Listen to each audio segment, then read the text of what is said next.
Audrey, mon fils, m'a chassé le jour où il est devenu millionnaire à la loterie. Je n'ai pas besoin d'un père pauvre qui me freine, m'a-t-il dit. J'ai fait mes valises en silence. 3 jours plus tard, il s'est rendu à la banque pour retirer son gain. Quand il m'a vu assis dans le salon VIP avec le conseiller, il s'est évanoui. Vous avez déjà vu quelqu'un s'évanouir de choc? Non, pas cet évanouissement de série télévisée, dramatique et répété. Je parle de ce véritable évanouissement où les jambes cèdent simplement, les yeux se révulsent et le corps s'effondre comme un sac de ciment sur le sol. C'est exactement ce que j'ai vu arriver à mon fils Julien ce mercredi 14 mai à 14h37 dans le salon VIP de la Banque Postale du 8e arrondissement de Paris. Il était entré précipitamment, presque en courant, avec sa femme Mélanie accrochée à son bras comme un sac de luxe. Tous deux habillés comme s'ils allaient à un gala. Lui en costume bleu marine avec l'étiquette du prix mal arrachée au poignet. Elle dans une robe orange criarde et des talons si hauts qu'elle semblait sur le point de basculer à tout moment. Ils venaient en souriant, parlant fort, planifiant à voix haute ce qu'ils allaient faire avec les 15 millions d'euros du loto. 15 millions. Le chiffre qui avait transformé mon fils en étranger en moins de 72 heures. Mais il ne s'attendait pas à me voir là, encore moins assis dans ce fauteuil en cuir bordeaux à côté du conseiller régional, monsieur Fabrice Duchamp, avec une tasse d'espresso dans la main et mon attaché-case en cuir véritable, cadeau que je me suis offert avec ma première prime, après 40 ans de labeur, posé élégamment sur mes genoux. Je portais mon costume gris anthracite, celui que j'avais acheté spécialement pour cette occasion. J'avais mis ma cravate bordeaux sobre, ce ton qui n'est pas agressif, mais qui dit « j'existe et je mérite le respect ». Et au poignet, brillant discrètement sous la lumière froide de la climatisation, se trouvait la montre en or de mon père, Henri. Le seul objet de valeur que j'avais gardé toutes ces années, mais qui ce jour-là avait une signification complètement nouvelle. Julien m'a vu en premier. J'ai vu le moment exact où son cerveau a traité l'information. Cet homme assis là, traité comme un client VIP, était le père qu'il avait chassé de chez lui 3 jours auparavant, le traitant de boulet et de père pauvre qui freine. La couleur a disparu de son visage, littéralement. C'était comme si quelqu'un avait débranché une prise et drainé tout le sang. Sa bouche s'est ouverte, mais aucun son n'en est sorti. Et Mélanie, cette vipère, a serré son bras et a chuchoté trop fort. « Julien, qu'est-ce que ton père fait ici ?» Monsieur Duchamp, qui était à mes côtés en train de réviser des documents, a levé les yeux avec ce sourire professionnel et a dit d'une voix ferme et polie « Bon après-midi, monsieur Julien. Monsieur Henri est arrivé avant vous. Nous étions justement en train de finaliser les procédures de son compte premium. » Premium. Ce mot est tombé au milieu de la salle comme une bombe. Premium. Mélanie a répété, sa voix stridente montant de 2 tons. « De quoi parle-t-il, Julien ?» Mon fils ne pouvait pas parler, il me fixait seulement et je pouvais voir dans ses yeux noisettes qui ressemblaient à ceux de sa mère, un mélange de confusion, de peur et quelque chose que j'ai mis quelques secondes à identifier, la honte. C'est monsieur Duchamp qui a continué, toujours professionnel, toujours correct. Monsieur Henri est devenu client spécial de la banque cette semaine. Nous sommes très honorés de le servir. C'est un homme de caractère, votre père. Il a fait une pause, m'a regardé comme s'il demandait la permission, et j'ai simplement haussé un sourcil. Il a poursuivi. « Monsieur, souhaitez-vous expliquer à votre fils, ou préférez-vous que je lui raconte ?» Le silence qui est tombé dans cette salle était lourd. De ces silences où vous pouvez entendre le bourdonnement de la lampe fluorescente au plafond, le ronronnement distant de la climatisation, la respiration haletante de Mélanie. J'ai pris une gorgée lente de mon café. J'ai laissé le goût amer se répandre sur ma langue. J'ai regardé mon fils, cet homme de 42 ans que j'avais élevé seul après la mort de sa mère, que j'avais nourri en travaillant comme menuisier, que j'avais habillé avec les vêtements que je pouvais me permettre, que j'avais mis dans une école de commerce privée en payant 950 € par mois pendant 5 ans, en faisant des heures supplémentaires le soir et les week-ends.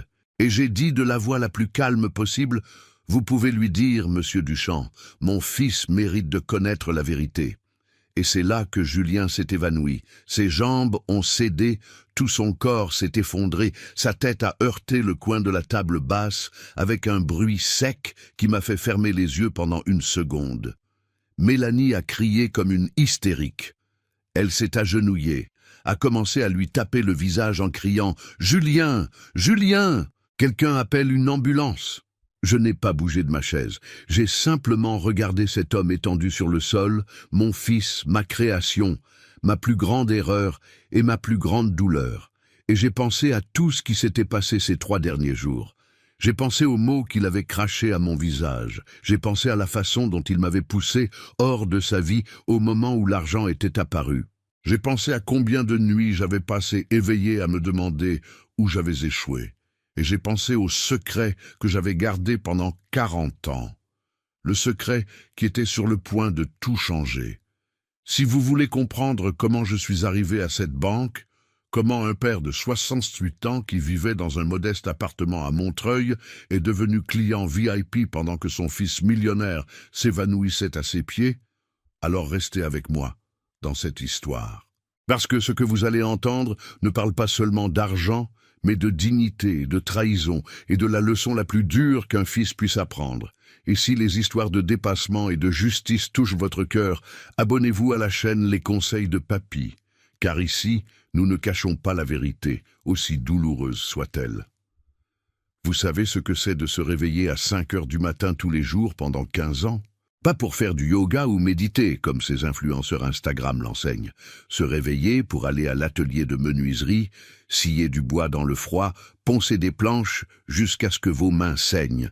C'était ma vie de 1983 à 1998. Je m'appelle Henri Dubois. J'ai 68 ans, et quand j'en avais 28, mon monde s'est effondré pour la première fois. Marguerite, ma femme, l'amour de ma vie, la femme qui me faisait rire même quand nous ne pouvions pas payer le loyer, est morte d'un cancer foudroyant. C'était un vendredi glacial de janvier. J'étais chez nous avec Julien, qui avait 4 mois à peine. Je me souviens du médecin me disant qu'il n'y avait plus rien à faire. Je me souviens du son de ma propre respiration dans cette chambre d'hôpital. Je me souviens d'être tombé à genoux dans le couloir et d'avoir senti une douleur dans la poitrine si forte que j'ai pensé mourir là même avec elle. Mais je ne suis pas mort parce qu'il y avait une vie qui dépendait de moi. Et cette vie avait besoin de moi entier, pas en morceaux. Marguerite était professeure de français dans un lycée de banlieue. Nous n'étions pas riches, mais nous ne manquions de rien. Nous avions suffisamment. Un appartement modeste, mais à nous, une voiture d'occasion qui fonctionnait, de la nourriture sur la table et des projets. Tant de projets. Quand elle est morte, j'ai dû tout recommencer. J'étais menuisier, je gagnais correctement ma vie, mais avec un bébé, les frais de garde, les dépenses médicales restantes. L'argent ne suffisait plus. J'ai commencé à prendre tous les chantiers possibles. Le jour, je travaillais à l'atelier. Le soir et les week-ends, je faisais des meubles sur commande dans mon petit garage. Je dormais 4 heures par nuit. Les premières années ont été les plus difficiles. Je m'occupais de Julien pendant que je travaillais. Il dormait dans un couffin à côté de mon établi. La nuit, quand il se réveillait en pleurant, je le berçais d'un bras et ponçais de l'autre main. Mes doigts étaient couverts d'échardes. Mon dos me faisait mal à force d'être courbé, mais je ne pouvais pas m'arrêter. Chaque meuble que je fabriquais, c'était de la nourriture sur la table. Chaque commande, c'était le loyer payé. Quand Julien a eu 3 ans, j'ai dû le mettre à la crèche municipale. Je gagnais environ 2200 € par mois en cumulant tout. Avec la crèche à 450 €, le loyer à 850, les courses, les factures, il restait à peine de quoi vivre. Vous savez ce que Julien m'a dit quand il avait 16 ans et qu'il a découvert combien je gagnais ? « Papa, tu gagnes une misère. Pourquoi tu ne cherches pas un vrai travail ? un vrai travail, comme si se lever avant l'aube pour construire des meubles n'était pas un vrai travail, comme si poncer du bois à genoux pendant des heures n'était pas un vrai travail. Mais j'ai avalé, j'ai souri, j'ai dit que ça allait s'améliorer, j'ai toujours dit que ça allait s'améliorer. Julien a grandi en ayant honte de moi. Ce n'est pas facile à écrire, mais c'est la vérité. Il avait honte du père qui arrivait aux réunions de parents avec de la sciure dans les cheveux parce qu'il venait directement de l'atelier. Il avait honte du père qui n'avait pas de voiture neuve pendant que les autres pères venaient chercher leurs fils dans des Audi flambant neuves. Une fois, il devait avoir 12 ans, il m'a demandé de ne pas venir le chercher à l'école. « Et papa, tu peux m'attendre au coin de la rue, c'est que les gars se moquent. » J'ai attendu au coin de la rue. Sous le soleil brûlant d'un après-midi de juin, avec mes sacs de course, j'ai attendu, caché, pour que mon fils n'ait pas honte de moi. Et pourtant, je l'aimais, ce garçon, de toutes les fibres de mon être. Quand il a terminé le lycée, il voulait faire une école de commerce privée parce qu'il n'avait pas été accepté dans les écoles publiques. Les frais de scolarité étaient de 950 € par mois. 950 €, plus de la moitié de ce que je gagnais avec mon travail régulier. C'est alors que j'ai commencé à faire des meubles de restauration le week-end. J'ai appris en regardant des vidéos sur YouTube à la bibliothèque du quartier. J'achetais de vieux meubles dans les brocantes, je les restaurais, je les vendais au marché aux puces. 300 € par week-end, 1200 € par mois, juste avec les meubles, en plus du reste. Pendant 5 ans, j'ai fait ça. 5 ans à me lever à l'aube, à poncer, à vernir, avec les mains calleuses, à travailler jusqu'à l'épuisement. Tout pour payer l'école de commerce de mon fils. Vous savez combien de fois Julien m'a remercié pendant ces 5 ans? Aucune, pas une seule fois. Quand il a obtenu son diplôme en 2008, j'ai organisé une petite fête chez moi.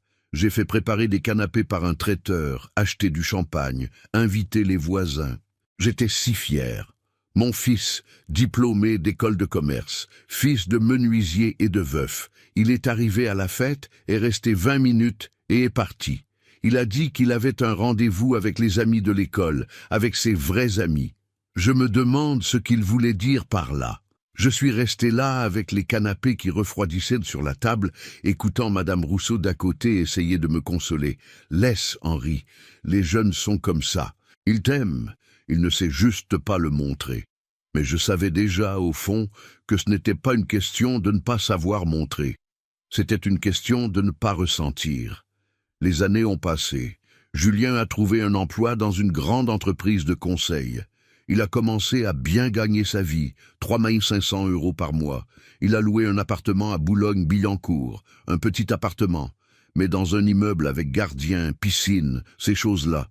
Moi, je continuais dans mon modeste 3 pièces à Montreuil, avec les murs qui avaient besoin d'être repeints et que je rafraîchissais de temps en temps avec l'argent compté.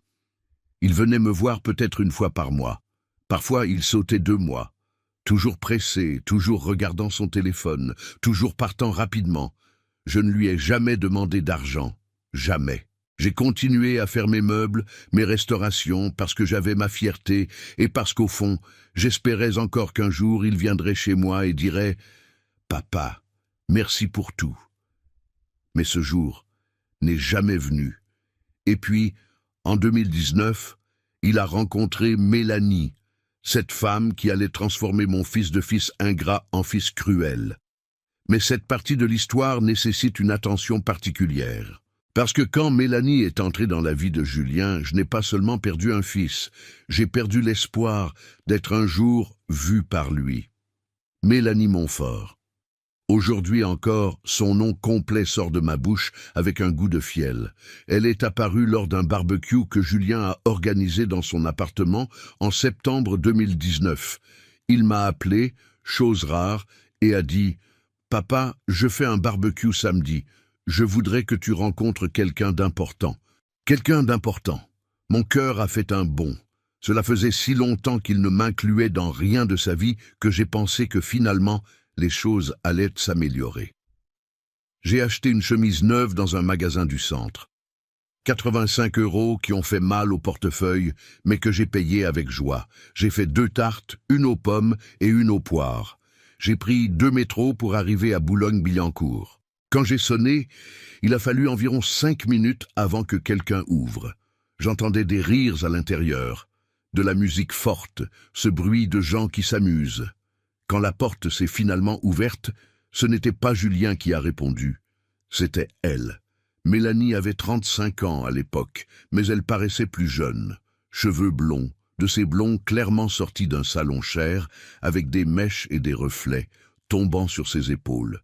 Peau bronzée artificiellement, ongles longs rouges qui ressemblaient à des griffes. Elle portait un ensemble blanc en lin, pantalon et chemisier qui coûtait probablement plus que ce que je gagnais en 2 mois. Et le sourire, ce sourire de quelqu'un qui mord, mais ne mâche pas. « Vous devez être le père de Julien », a-t-elle dit. Ce n'était pas une question, c'était une constatation. Et la façon dont elle l'a dit, le père de Julien, pas Monsieur Henri, a clairement montré que pour elle, je n'avais pas de nom propre. J'étais juste une fonction. « Oui, Henri, j'ai apporté quelques tartes. » J'ai commencé à tendre les plats. Elle a regardé les tartes comme si j'avais apporté quelque chose de contaminé. Comme c'est mignon. Tarte maison. Le mot « maison » est sorti avec tant de dédain que je l'ai ressenti comme une gifle. Laissez-moi voir s'il reste de la place sur la table. Nous avons commandé des pâtisseries de chez Ladurée.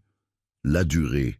Elle a insisté sur la marque comme si je ne savais pas que Ladurée était chère, comme si elle devait me rappeler qu'elle avait de l'argent pour acheter là où je ne pourrais jamais. Je suis entré dans l'appartement, et ce que j'ai vu m'a serré la poitrine.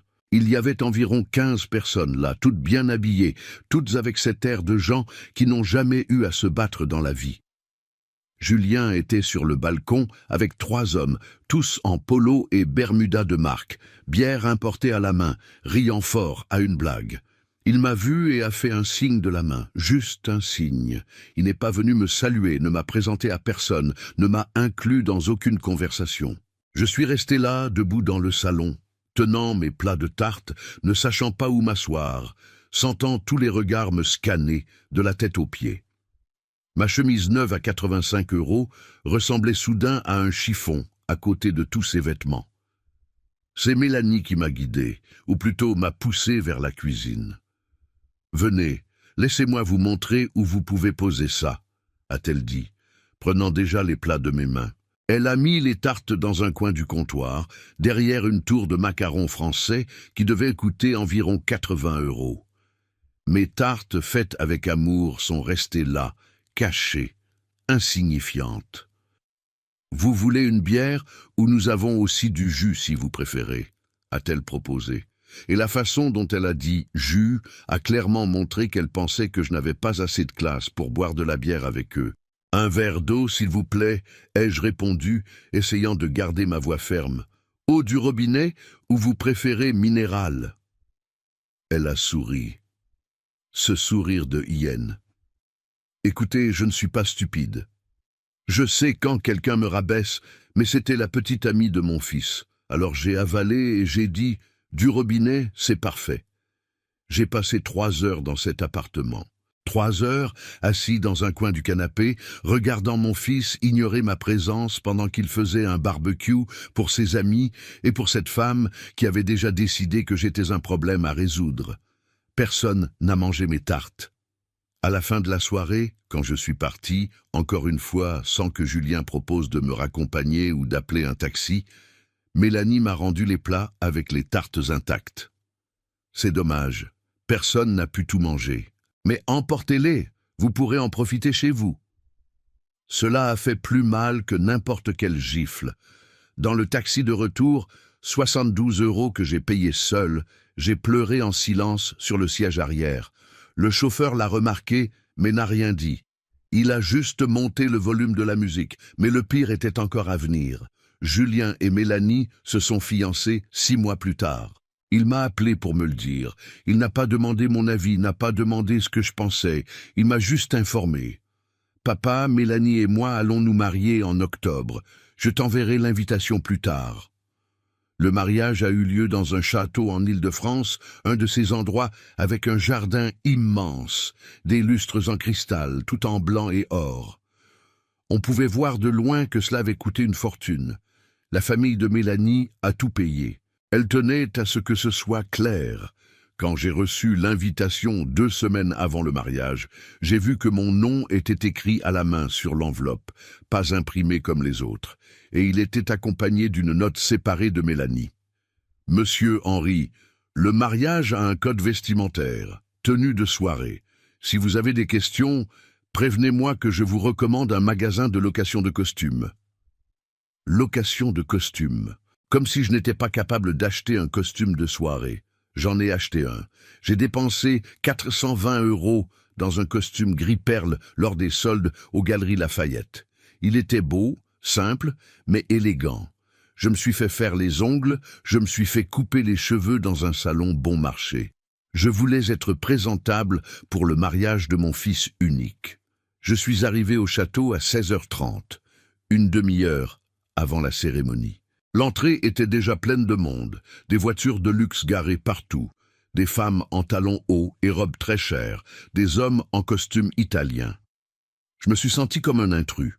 À la réception, une jeune fille souriante avec un presse-papier a demandé mon nom et a vérifié la liste. « Monsieur, vous êtes à la table 18, a-t-elle dit, pointant vers le fond de la salle. Table 18. J'ai regardé le plan des tables qui étaient affichées là. La table 1 était celle des mariés. Les tables 2, 3 et 4 étaient pour sa famille à elle.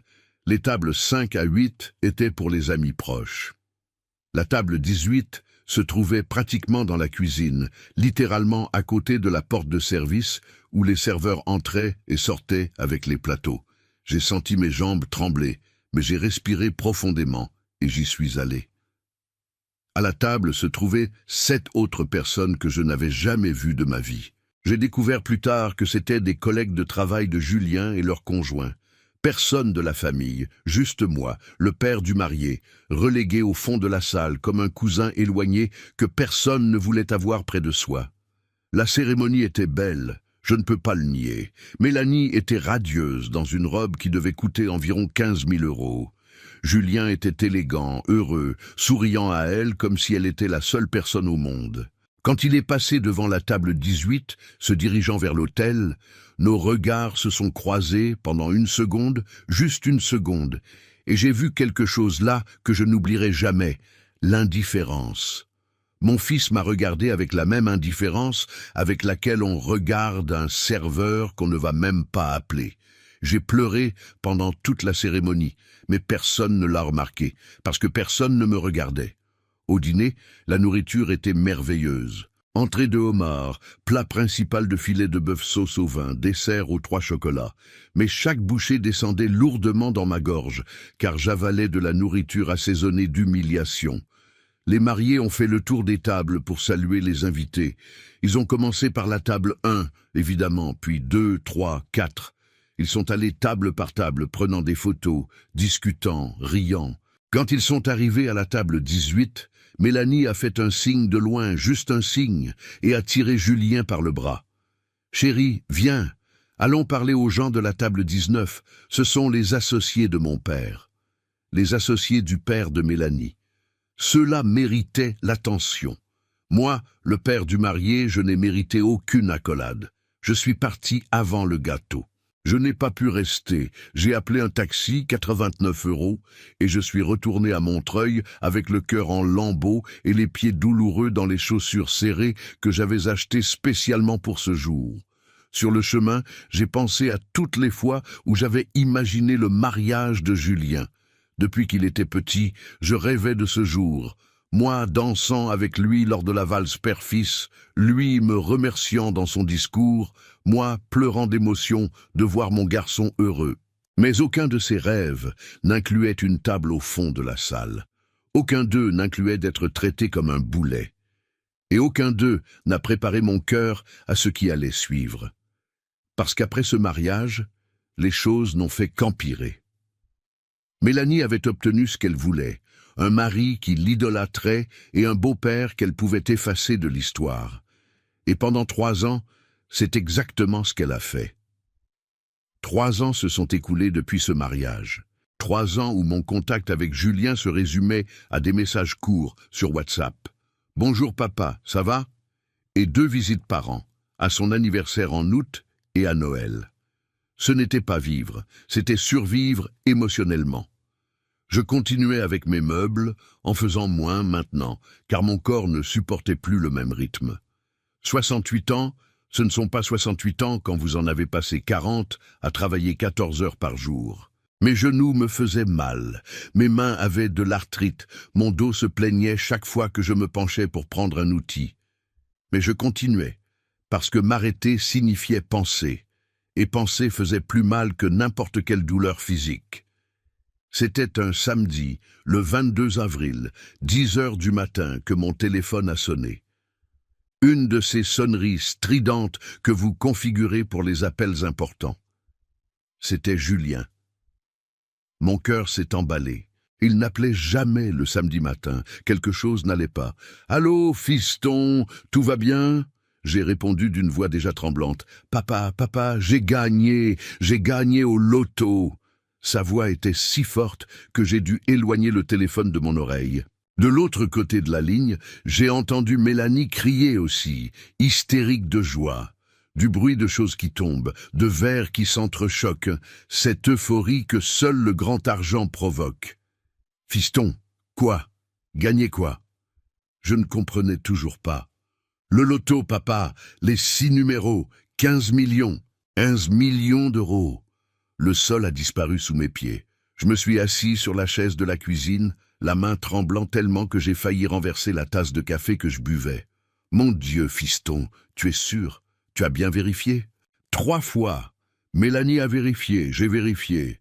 On a appelé la Française des Jeux et ils ont confirmé. C'est réel, papa, je suis millionnaire. On est millionnaire.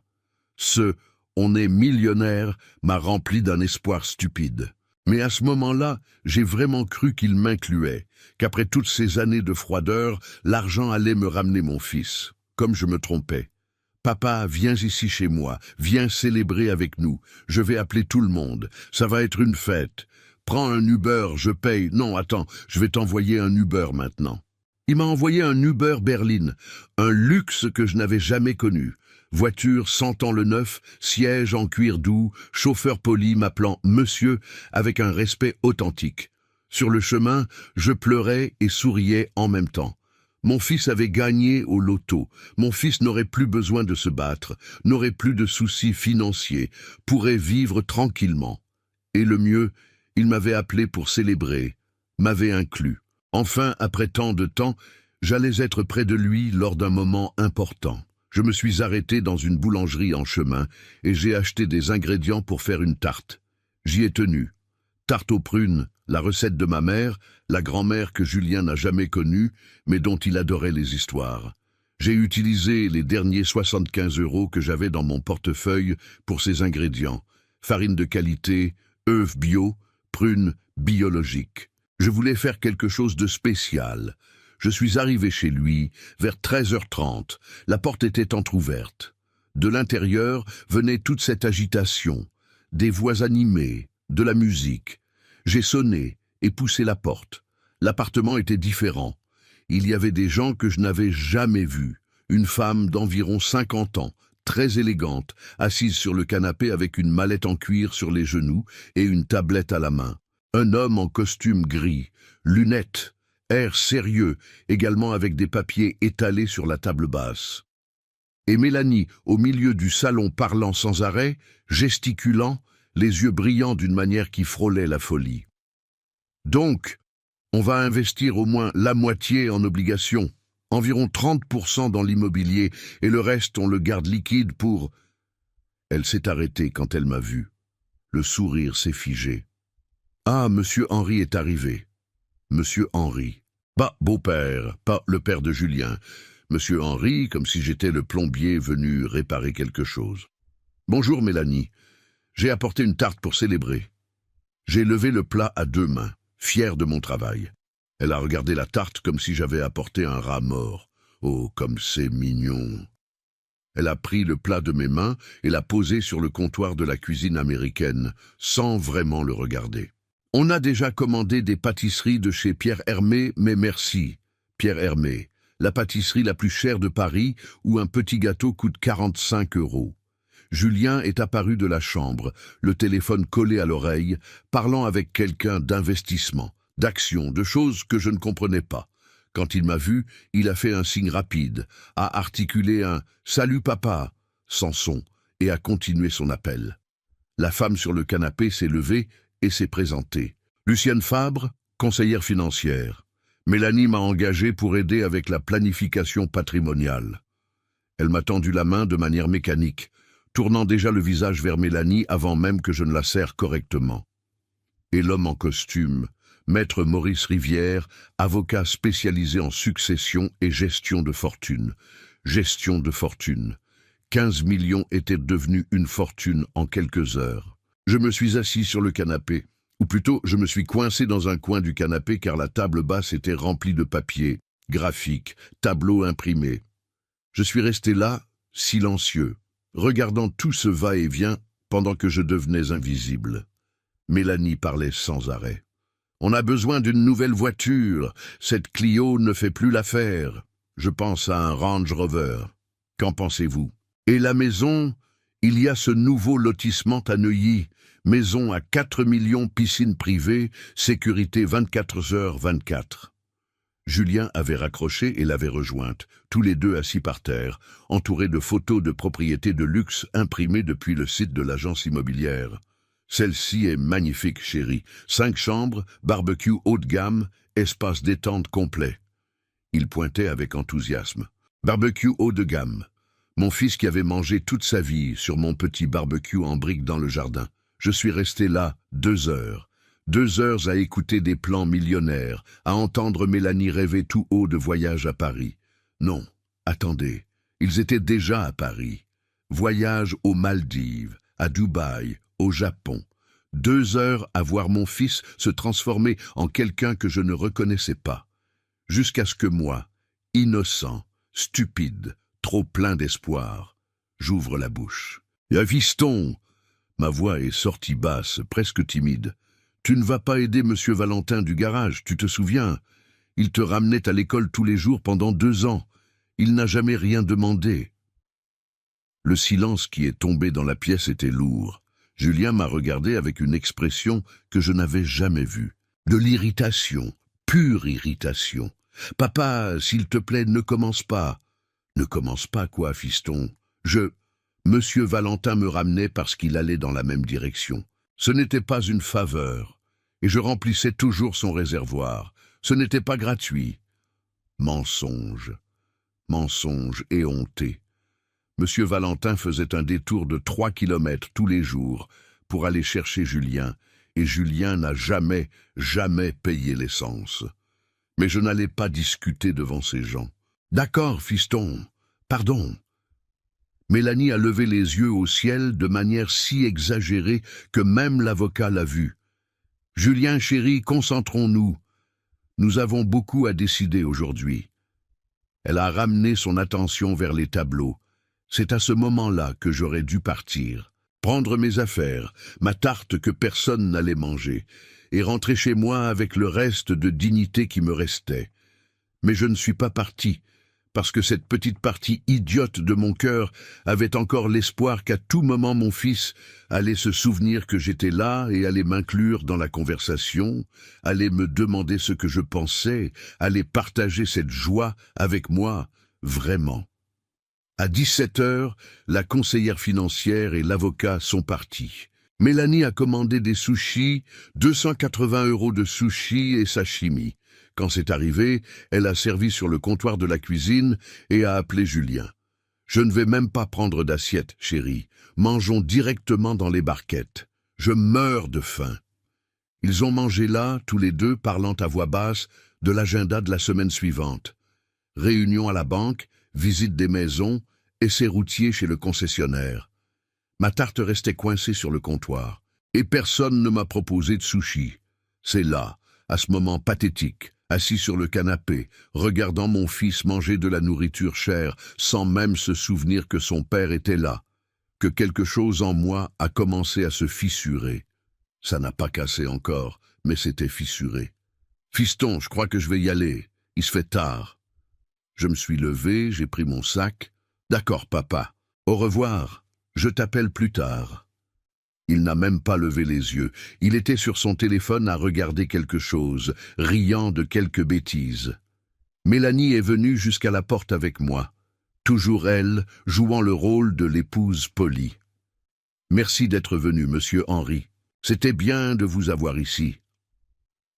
Un mensonge si évident que ça a fait mal. Je suis descendu par les escaliers. Je ne voulais pas attendre l'ascenseur parce que j'étais sur le point de pleurer et je n'allais pas lui donner le plaisir de me voir faible. Dans le hall, je me suis assis sur un banc de l'espace commun et j'ai pleuré. J'ai pleuré en silence, essuyant les larmes du dos de la main, essayant de ne pas faire de bruit. Un Uber standard pour rentrer, 28 € partagés avec 2 autres personnes. Moi qui étais arrivé dans un Uber berline, cadeau du fils millionnaire. La tarte est restée là-bas. Je l'ai oubliée. Ou peut-être que je ne l'ai pas oubliée. Peut-être que je l'ai laissée exprès, espérant qu'à un moment Julien verrait cette tarte, se souviendrait de moi et ressentirait au moins une once de remords. Mais il n'a rien ressenti, parce que 2 jours plus tard, le pire était encore à venir.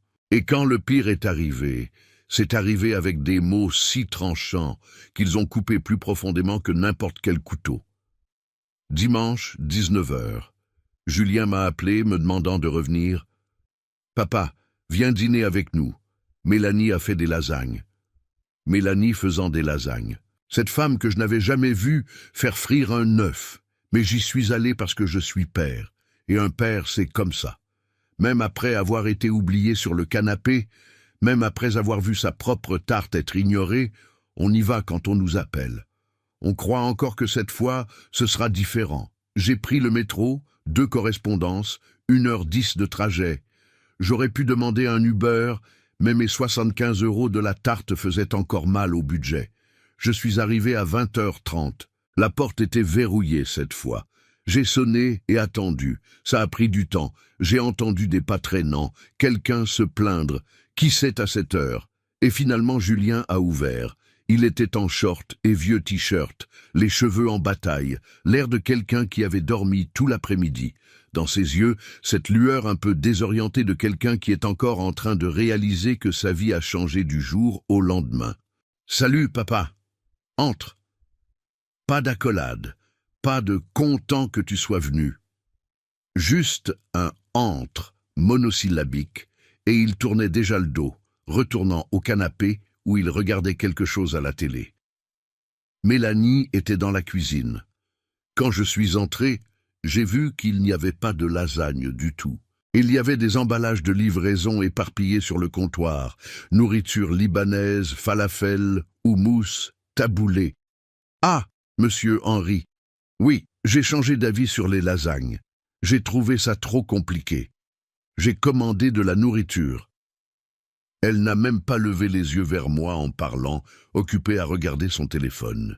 Trop compliqué de faire des lasagnes le jour où vous venez de gagner 15 millions d'euros. Logique. Pas de problème. Je peux manger n'importe quoi, ai-je répondu en gardant un ton neutre. Le dîner était étrange, silencieux. Julien mangeait en regardant son téléphone. Mélanie mangeait en regardant son téléphone. Moi, je mangeais en regardant mon assiette, essayant de ne pas laisser le malaise m'étouffer avec les falafels. C'est quand nous avons terminé que ça a commencé. J'avais apporté un petit sac avec quelques fruits que j'avais achetés au marché de Montreuil. Oranges, bananes, pommes, des choses simples. Je les ai mis dans leur réfrigérateur, qui était presque vide d'ailleurs. Au fait, j'ai apporté quelques fruits pour vous. Je les ai achetés au marché. Ils avaient l'air bons. Mélanie a ouvert le réfrigérateur, a vu les fruits et a laissé échapper un petit rire. Ce genre de rire qui n'a aucun humour, seulement du venin. « Oh, comme c'est mignon! Fruit du marché !» Elle a pris une orange, l'a examinée comme si c'était un objet étrange. « Julien, chéri, on va commencer à acheter chez la grande épicerie maintenant, des fruits bio. Tu sais, ceux qui viennent dans des caisses en bois.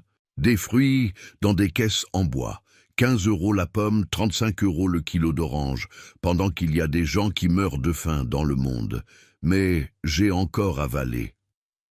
Fiston, j'ai commencé, ma voix sortant plus faible que je ne le voulais. Mon réfrigérateur est tombé en panne la semaine dernière. Le technicien a dit qu'il n'y a pas de réparation possible. Il faut le remplacer. Ça coûte environ 700 € pour un nouveau. Je me demandais si tu ne pourrais pas... Je n'ai pas terminé la phrase. Le visage de Julien a changé. C'était instantané. Les yeux se sont écarquillés. La mâchoire s'est serrée. Cette veine sur son front qui avait toujours sauté quand il était nerveux a commencé à pulser. « Sérieusement, papa ?» Sa voix est sortie entre ses dents. « Tu es venu ici pour demander de l'argent ?»« Fiston, ce n'est pas demander. » »« Ce n'est pas demander. » Il s'est levé de sa chaise. Sa voix a monté de 2 tons. « Alors c'est quoi? Parce que pour autant que je sache, demander de l'argent, c'est exactement ça. Débarquer ici avec ton petit réfrigérateur en panne, voulant que je résolve ça. » J'ai eu l'impression de recevoir un coup de poing dans l'estomac. « Julien, je ne t'ai jamais rien demandé. Jamais. En 42 ans, c'est la première... » « La première ?» Il a ri, mais ce n'était pas un rire, c'était du mépris. « Papa, tu crois que j'ai oublié ? Oublié toutes les fois où tu es passé rapidement ici et tu as mentionné que le gaz avait augmenté, que la facture d'électricité était chère, que le médicament pour la tension avait monté. Je suis resté figé parce que oui, j'avais mentionné ces choses, mais jamais, jamais comme une demande d'aide. C'était juste des conversations, des commentaires sur la vie, le genre de choses que les pères disent à leurs fils.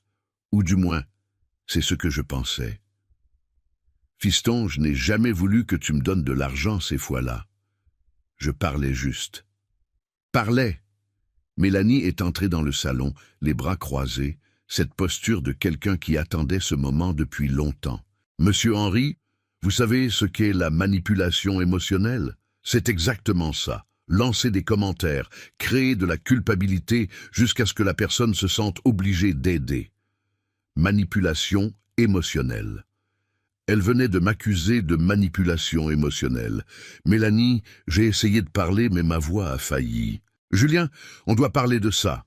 Elle s'est tournée vers lui, la main sur son épaule. Ce geste de possession. Ton argent va attirer beaucoup de monde. Beaucoup de gens de l'extérieur. Beaucoup de gens de l'intérieur de la famille. On doit établir des limites maintenant, avant que ça devienne une boule de neige.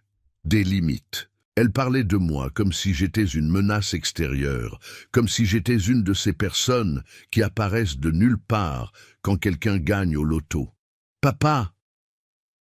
Julien a passé sa main sur son visage, ce geste de quelqu'un qui est épuisé. « Mélanie a raison. On doit faire attention. Cet argent, c'est notre avenir. On ne peut pas le distribuer à tout le monde qui apparaît avec un problème. Tout le monde qui apparaît avec un problème. J'étais devenu tout le monde. Julien, ma voix est sortie brisée. Je suis ton père. Et je suis ton fils. Il a explosé complètement. Je sais que tu m'as élevé seul. Je sais que c'était difficile. Je sais tout ça. Mais jusqu'à quand, papa? Jusqu'à quand je vais devoir porter cette dette? Jusqu'à quand je vais devoir me sentir coupable de vouloir avoir une bonne vie? Chaque mot était un coup de poignard. Je ne t'ai jamais rien réclamé, ai-je murmuré. Tu n'as pas réclamé. Ton existence est une réclamation. Chaque fois que je te vois dans cette maison qui tombe en ruine, chaque fois que tu arrives ici avec tes vêtements simples, tes petites tartes maison, c'est une réclamation silencieuse. C'est un rappel que j'ai ce que tu n'as pas. J'ai senti mes jambes faiblir. Je me suis appuyé contre le mur parce que j'étais sûr que j'allais tomber. Fiston, c'était tout ce que je pouvais dire. Fiston, Julien, calme-toi. Mélanie a mis sa main sur sa poitrine, jouant ce petit théâtre d'épouse inquiète, mais dans ses yeux j'ai vu de la satisfaction. Elle aimait ça. Chérie, ton père doit comprendre.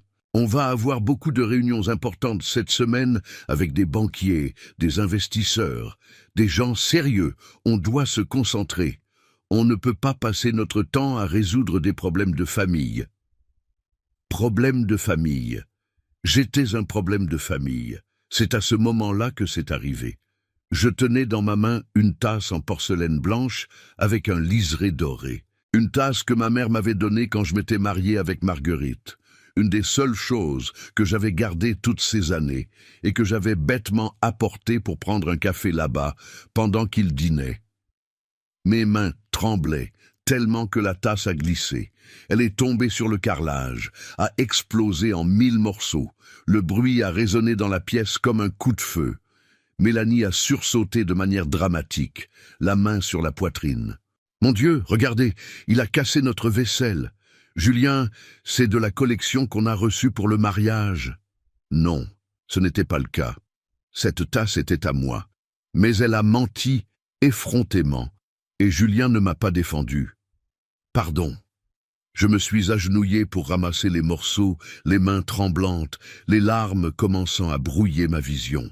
« Laisse papa, la femme de ménage nettoiera demain. » Julien a parlé avec une telle froideur que les morceaux de la tasse ont semblé moins tranchants que ses mots.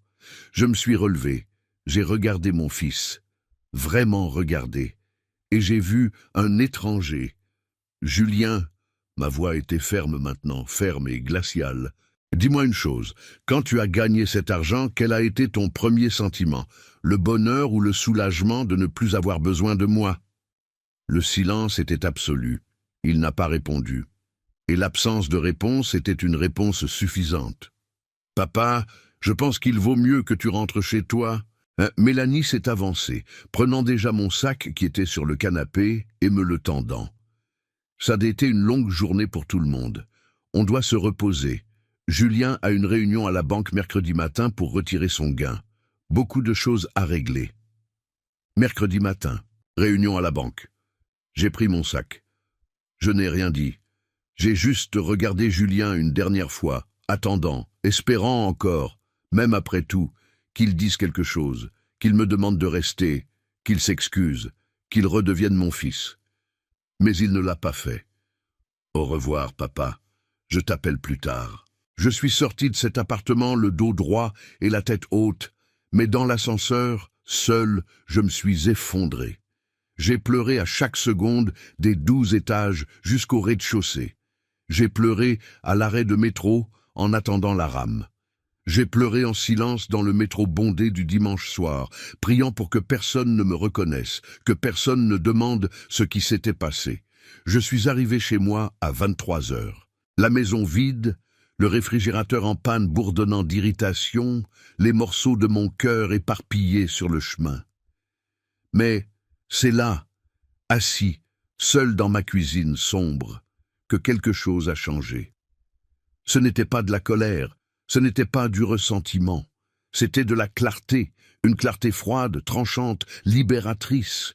Je me suis levé, j'ai allumé la lumière, je suis allé dans ma chambre et j'ai ouvert la vieille armoire en bois. Au fond, sous des couvertures que je n'utilisais pas depuis des années, se trouvait une boîte à chaussures décolorée. Je l'ai ouverte. À l'intérieur se trouvaient des documents que je gardais depuis des décennies. Des papiers jaunis, une photo de Marguerite, son certificat de décès et une enveloppe Kraft avec l'entête d'un cabinet d'avocats. Maître Eugène Bernard, avocat pro bono. À l'intérieur de l'enveloppe, une lettre datée de 2 semaines auparavant. Cher Monsieur Henry, c'est avec une immense satisfaction que nous vous informons qu'après 38 ans de procédure, le dossier Neru 5472-1985 a abouti. Vous avez droit à une indemnisation d'un montant de 1 900 000 € relative à la dissolution irrégulière de la société dont votre défunte épouse était associée. 1 900 000 €, de l'argent qui était à moi. De l'argent que j'avais conquis après près de 4 décennies d'attente, de paperasse, de procédures judiciaires que j'avais suivies en silence avec l'aide d'un avocat bienveillant que j'avais rencontré à l'église. De l'argent que j'allais utiliser pour aider Julien, pour le surprendre, pour lui faire voir que le père pauvre qui freine avait en fait réussi à assurer un meilleur avenir pour nous deux. Mais maintenant, j'avais un autre plan. J'ai pris mon téléphone, j'ai appelé Maître Eugène, même s'il était presque minuit. Il a répondu, il répondait toujours quand j'avais besoin. Maître Eugène, pardon pour l'heure. J'ai besoin de fixer un rendez-vous urgent à la banque. Je veux déposer l'argent de l'indemnisation et j'ai besoin d'une faveur. De l'autre côté de la ligne, Il a tout écouté, tout ce qui s'était passé. Et quand j'ai terminé, sa voix est venue ferme. « Monsieur Henry, vous allez avoir la justice que vous méritez, je vous le garantis. » Mercredi, 14 heures, agence de la Banque Postale. Mon fils va retirer 15 millions d'euros et il va découvrir que le père pauvre qu'il a humilié a plus que de l'argent. Il a de la dignité. Et quand quelqu'un perd sa dignité dans la quête de l'argent, il découvre qu'il a tout perdu. Si cette histoire vous a touché, laissez en commentaire d'où vous regardez et quelle partie vous a le plus ému. Et si vous connaissez quelqu'un qui a besoin d'entendre qu'il n'est jamais trop tard pour retrouver sa propre dignité, partagez cette histoire. Abonnez-vous à Les Conseils de Papy et activez la cloche pour ne manquer aucune de nos histoires. Car ici, on parle de vraies valeurs, de respect et de dignité. Parce qu'à la fin, nous méritons tous d'être vus, valorisés et aimés pour ce que nous sommes vraiment, pas pour ce que nous avons. La révélation à la banque, les lundis ont toujours été mon jour pour ranger l'atelier. 40 ans de ma vie, chaque lundi était jour pour nettoyer les outils, balayer la sûre, ranger les planches. Mais ce lundi 24 avril, je n'ai rien rangé du tout. Je me suis réveillé à 5 heures du matin, non pas parce que j'en avais besoin, mais parce que je ne pouvais pas dormir. Je suis resté allongé dans mon lit, regardant le plafond fissuré de ma chambre, écoutant le bruit des premiers métros passant dans la rue, pensant à chaque mot que Julien avait craché à mon visage dimanche. Je n'ai pas besoin d'un père pauvre qui me freine. Je me suis levé, j'ai fait du café, je me suis assis à la petite table de la cuisine avec la tasse fumante dans la main. Une tasse ordinaire en verre, de celle qu'on achète en lot de 6 pour 12 €.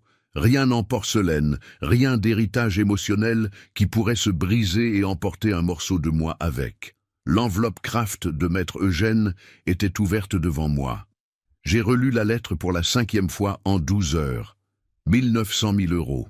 Des chiffres qui semblaient irréels, presque obscènes là dans ma cuisine modeste, avec le réfrigérateur en panne qui bourdonnait son chant de mort, avec le robinet qui goûtait parce que le joint était usé. J'ai pris le téléphone, j'ai composé le numéro. Maître Eugène, bonjour. Pardon de déranger si tôt.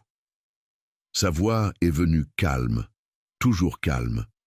Monsieur Henry, vous ne dérangez jamais. Vous avez réussi à dormir? Pas beaucoup. J'ai pris une gorgée de café. J'ai besoin d'un rendez-vous à la banque aujourd'hui. Ça peut être aujourd'hui? Laissez-moi voir. Je l'ai entendu taper de l'autre côté. Je peux arranger pour 15 heures à la banque postale du 8e. Je vais appeler le conseiller régional maintenant. Conseiller régional?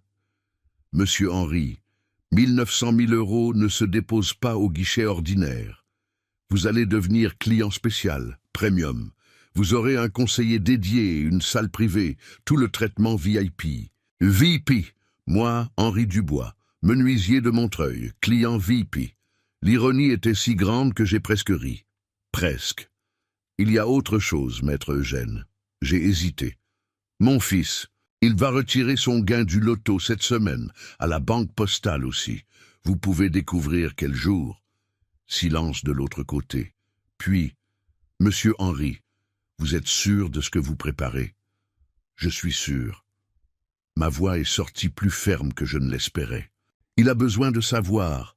Il a besoin de comprendre que le père qu'il a humilié, qu'il a chassé, qu'il a appelé boulet, n'est pas ce qu'il pense. Laissez-moi faire, je vais découvrir. J'ai raccroché et je suis resté là, regardant le mur de la cuisine, où il y avait une vieille photo encadrée. Moi et Julien, lui avec environ 8 ans, souriant devant le parc. C'était son anniversaire. J'avais travaillé des heures supplémentaires toute la semaine pour pouvoir payer cette sortie. L'entrée du parc, les bonbons, une petite voiture télécommandée bon marché qu'il voulait tant. Sur cette photo, il me regardait comme si j'étais l'homme le plus important du monde. Quand est-ce que ça a changé? Quand ai-je cessé d'être père pour devenir un problème? Je me suis levé, j'ai décroché la photo du mur, je l'ai rangée dans le tiroir de la cuisine. Sans colère, juste avec un détachement. Ce garçon sur la photo n'existait plus. À 14h45, j'étais devant le miroir de ma chambre, choisissant quoi porter. J'avais 3 options. Le costume gris perle que j'avais porté au mariage, un pantalon noir avec une chemise blanche que je portais pour aller à l'église, ou le costume gris anthracite que j'avais acheté il y a 6 mois en solde et que je n'avais jamais porté car je le gardais pour une occasion spéciale. J'ai choisi le costume anthracite. Je me suis préparé calmement. J'ai mis ma cravate bordeaux, sobre, celle qui donne un air de sérieux sans paraître exagéré. J'ai coiffé mes cheveux gris en arrière, j'ai mis mes chaussures en cuir que j'avais achetées en 2019 et que je ne portais qu'au mariage et anniversaire. Et j'ai pris la montre en or de mon père, Henri Senior.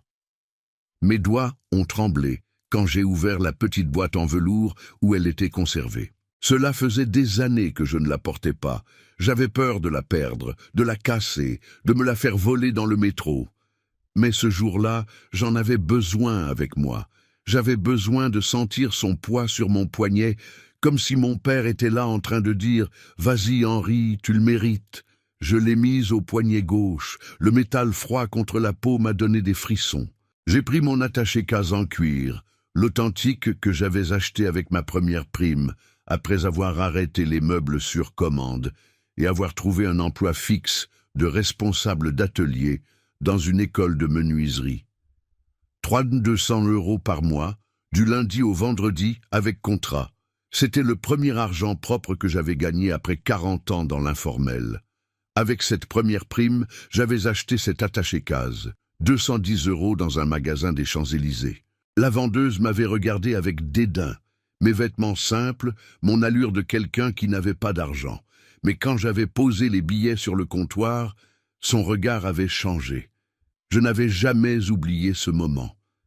La sensation de pouvoir acheter quelque chose de qualité sans avoir besoin d'échelonner les paiements, sans avoir besoin de demander une réduction, sans avoir besoin de s'humilier.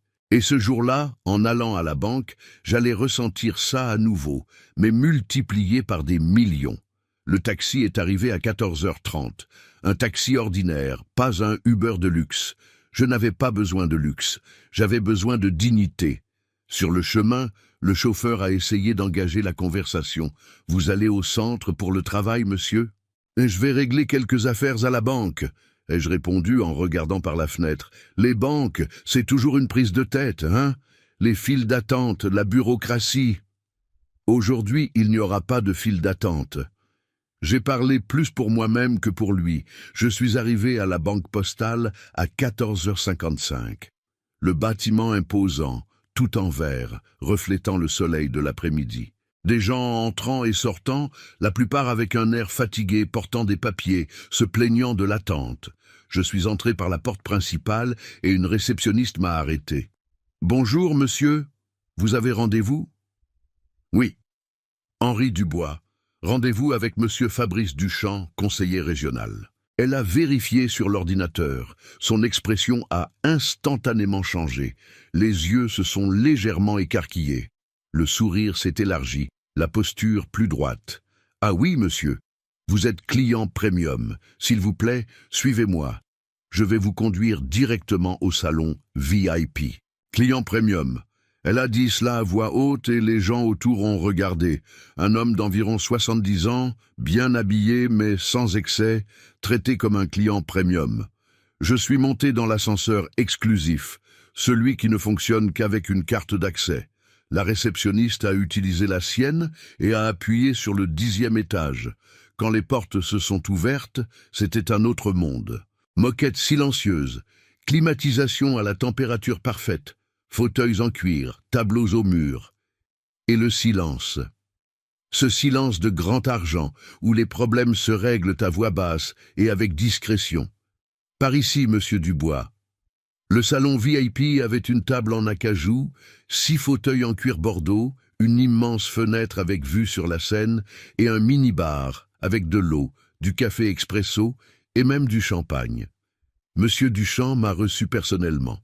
Un homme d'environ 45 ans, costume bleu marine impeccable, cravate rouge, un sourire authentique qui m'a surpris.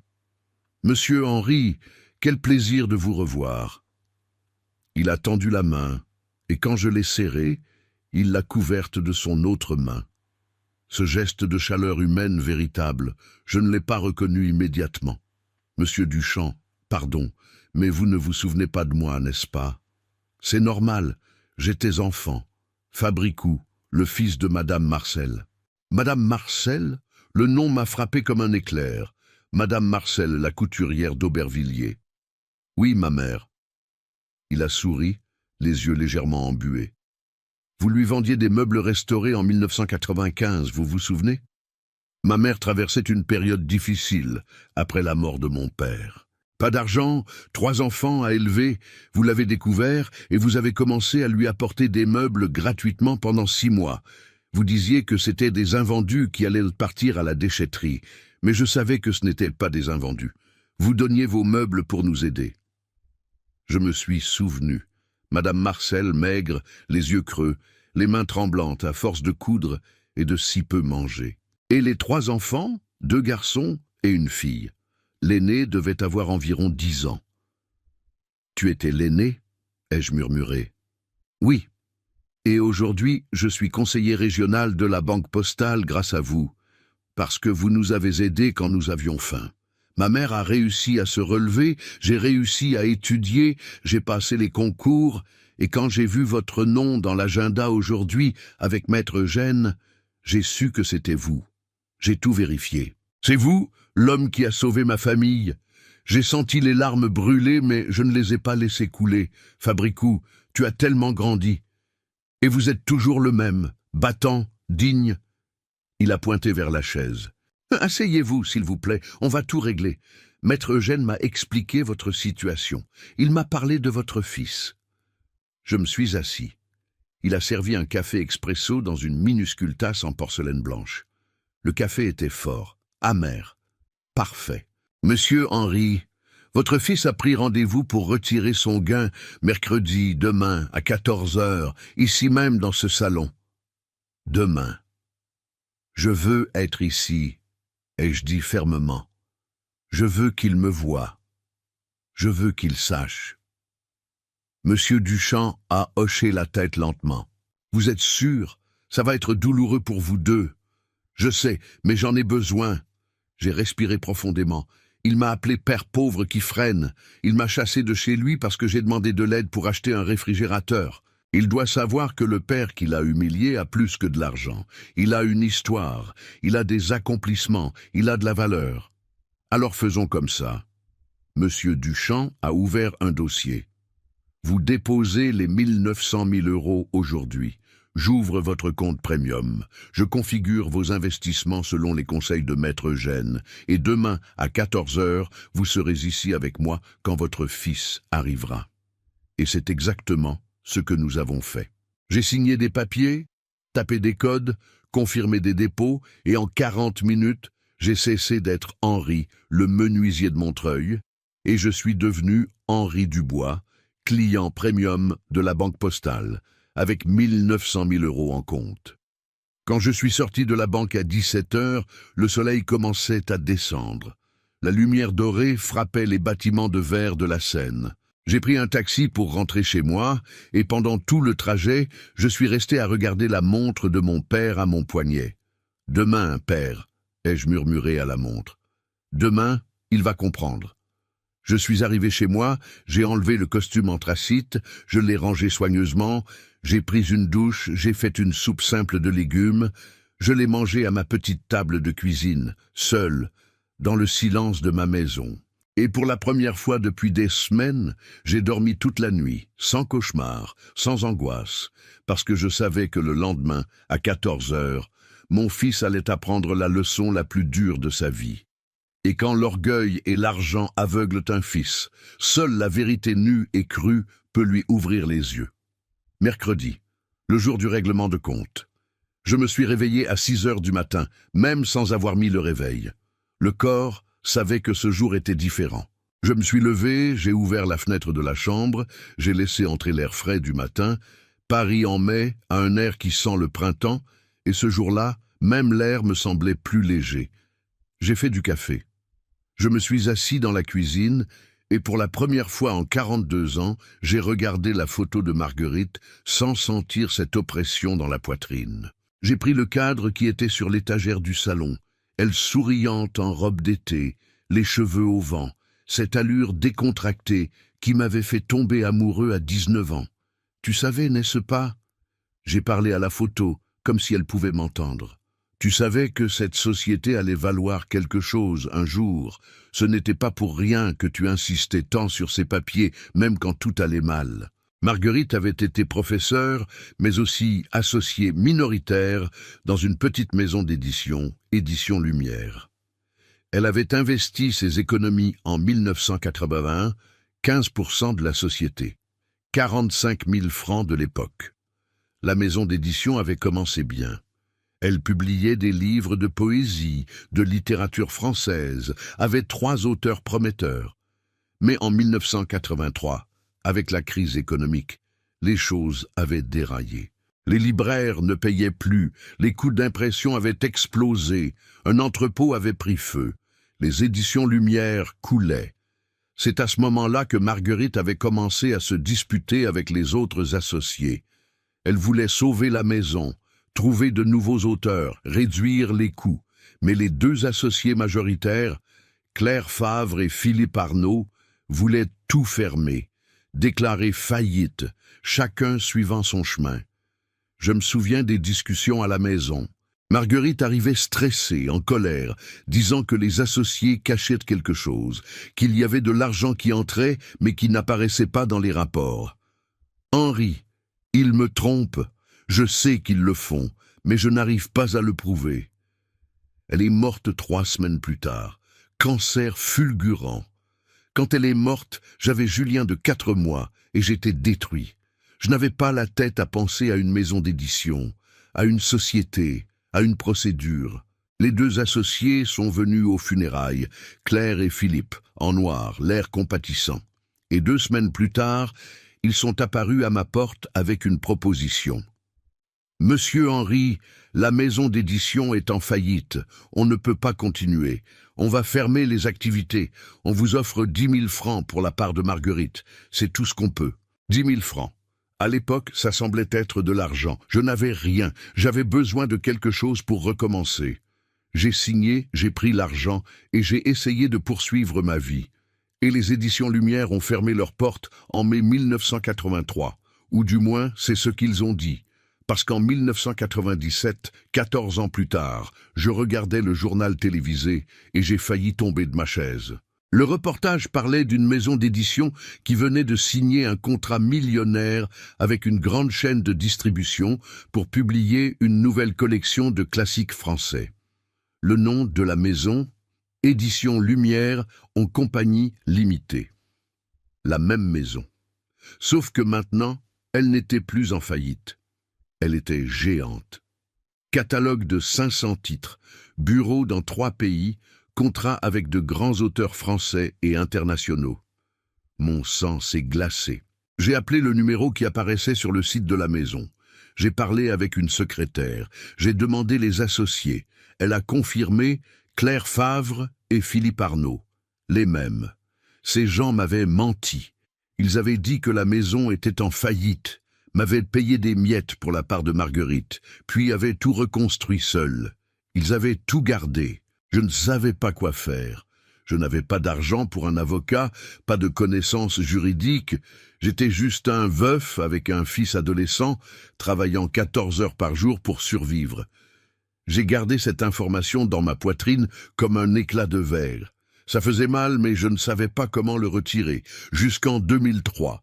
J'étais à l'église baptiste de Montreuil un dimanche matin. Le pasteur avait invité un avocat pour donner une conférence sur les droits du travail pour la communauté. L'homme avait environ 50 ans, cheveux grisonnants, lunettes fines, une manière calme de parler qui inspirait confiance. À la fin de la conférence, il a dit « Si quelqu'un ici a une question juridique, vous pouvez me voir. Je fais quelques travaux pro bono pour ceux qui ne peuvent pas payer. » Je suis resté. Quand tout le monde est parti, je me suis approché de lui, les jambes tremblantes de nervosité. « Maître, je m'appelle Henri. Je voudrais un conseil sur une société dont ma défunte femme était associée. Je pense avoir été trompé. » Maître Eugène Bernard m'a écouté pendant 1 heure. Il a tout noté, a demandé les documents que j'avais. Le certificat de décès de Marguerite, le contrat de société, le reçu des 10 000 francs que j'avais reçus. 3 semaines plus tard, il m'a appelé dans son bureau, un endroit petit, simple, mais organisé. « Monsieur Henry, vous avez été volé. Légalement volé, mais volé. Ces associés ont profité de votre vulnérabilité, vous ont payé une misère et ont tout gardé. Je vais lancer une procédure, mais vous devez comprendre que ça peut prendre des années, des décennies même. Et il n'y a pas de garantie qu'on gagne. » Je comprends. Mais je dois essayer. Pour Marguerite, pour moi, pour mon fils. Alors allons-y. Et c'était exactement ça. Un combat. De 2003 à 2023. 20 ans de procédure, de recours, d'expertise comptable, de témoins. Les éditions Lumière ont engagé des cabinets très chers pour se défendre. Ils ont prétendu que la maison avait vraiment fait faillite en 1983 et que celle qui existe aujourd'hui est une autre, fondée en 1985. Mais Maître Eugène a prouvé que c'était la même. Même raison sociale, mêmes associés, continuité fiscale.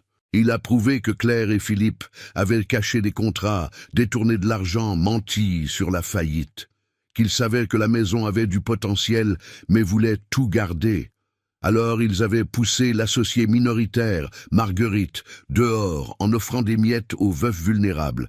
En 2018, nous avons gagné en première instance, ils ont fait appel.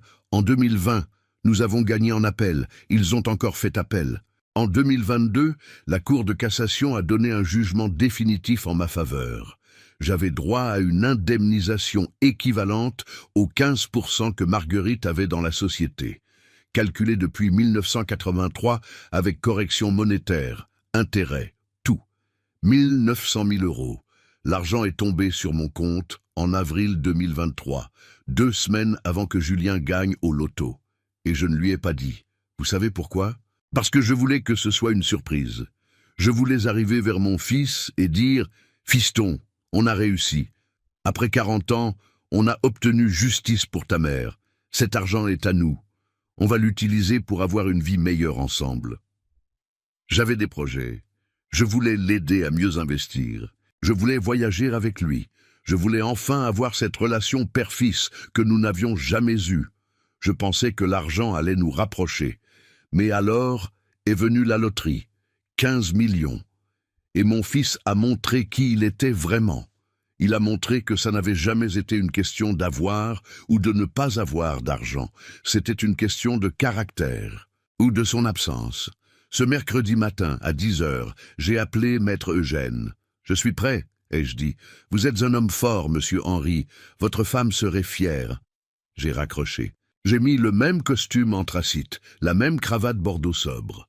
J'ai mis la montre en or de mon père. J'ai pris mon attaché-case en cuir et je me suis regardé dans le miroir. L'homme qui me regardait en retour n'était plus cet Henry courbé, fatigué, résigné. C'était un homme au dos droit, au menton levé, au regard ferme. Un homme qui avait survécu à 42 ans de lutte, qui avait élevé un fils seul, qui avait attendu 4 décennies pour la justice et qui l'avait finalement obtenue. Un homme qui n'avait plus besoin de prouver quoi que ce soit à personne, surtout pas à un fils ingrat. Je suis sorti de chez moi à 12h30. Je suis arrivé à la banque postale à 13h15. Monsieur Duchamp m'a reçu personnellement à l'entrée. « Monsieur Henry, vous êtes prêt ? » « Je suis prêt. » « Votre fils a confirmé sa présence pour 14 heures. Il vient avec son épouse. » « Parfait. Je veux qu'elle voie aussi. » Nous sommes montés au salon VIP. Monsieur Duchamp a servi du café. Nous avons parlé de choses légères. Il m'a raconté sa mère, Madame Marcel, qui avait maintenant son propre atelier de couture et vivait bien. 14 heures. Le téléphone de la réception a sonné. « Monsieur Duchamp, Monsieur Julien Dubois est arrivé. » Mon cœur s'est accéléré, mais j'ai gardé une expression calme. « Faites-le monter. » J'ai entendu l'ascenseur. J'ai entendu des pas précipités dans le couloir. J'ai entendu la voix de Mélanie, forte, excitée. « Chérie, 15 millions en liquide. Tu as pensé où on va garder tout ça ?» La porte s'est ouverte. Et quand Julien m'a vu assis dans ce fauteuil en cuir avec le conseiller régional à mes côtés, avec une tasse de café dans la main et cette montre en or brillant à mon poignet, son monde s'est effondré.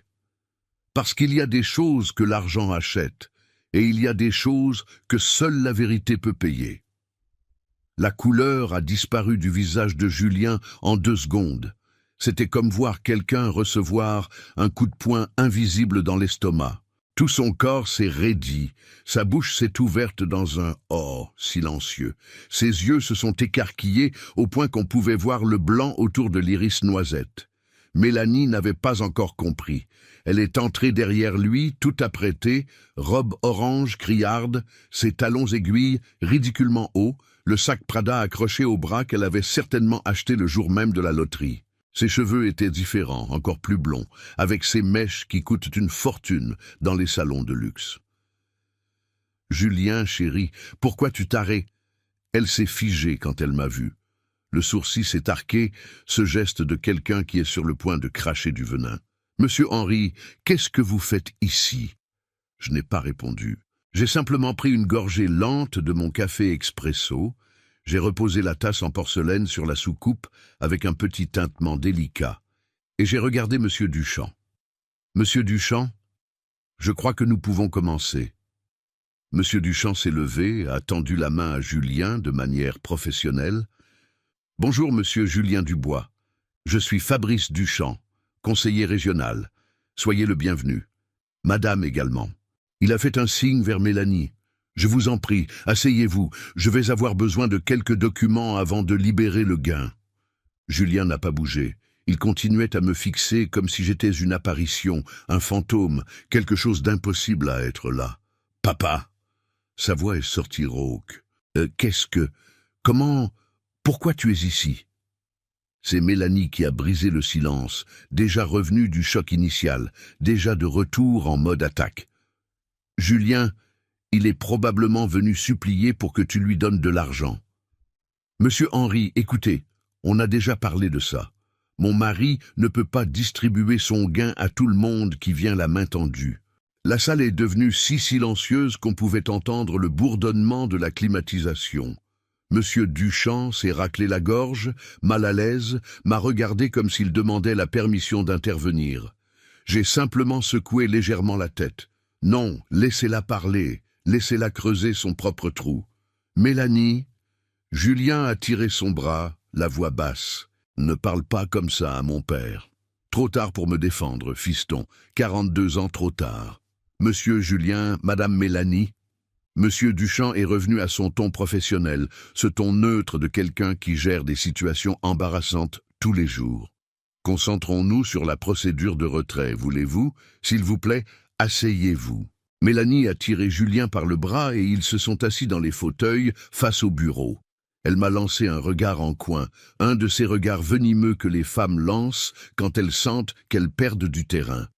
Monsieur Duchamp a ouvert un dossier. Avant de commencer le processus de retrait des 15 millions, je dois vous informer de quelques formalités. Le montant sera déposé sur un compte spécial. Vous deviendrez client premium de la banque, vous aurez accès à une consultation financière exclusive. Il a continué à parler, mais j'ai vu que Julien ne prêtait pas attention. Il continuait à me regarder du coin de l'œil, essayant de comprendre. Mélanie, en revanche, buvait chaque mot. Elle calculait déjà, planifiait, rêvait éveillée avec cet argent. C'est là que M. Duchamp a lâché la bombe. Ah, et j'en profite pour vous informer que M. Henry est également notre client premium. En fait, il est arrivé avant vous aujourd'hui car nous avions une réunion de planification patrimoniale programmée. Le temps s'est arrêté. Julien a cligné des yeux 3 fois de suite, traitant l'information. « Quoi ? Monsieur Henry ?» a répété Monsieur Duchamp calmement, est client premium de la Banque Postale depuis lundi de cette semaine. Il a déposé une somme importante et est suivi par notre secteur d'investissement de haut patrimoine. Mélanie a laissé échapper un rire court, un de ces rires d'incrédulité mêlés de mépris. Client premium, Monsieur Henry ?